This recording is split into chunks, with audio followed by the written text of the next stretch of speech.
আসসালামু আলাইকুম রহমতুল্লাহি ওয়া বারাকাতুহু।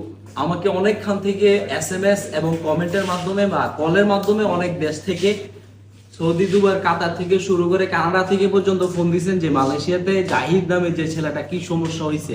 তো যে কোনো এক কারণবশত একটা সমস্যা হয়েছে এক বড় ভাইয়ের সাথে। তো ওই ক্ষেত্রে পুলিশে ধরে নিয়ে গেছে। তো একদিনের মাধ্যমে বিগত একদিন আগে আজকে আমাদের মাঝে আবার আইসা পৌঁছাইছে।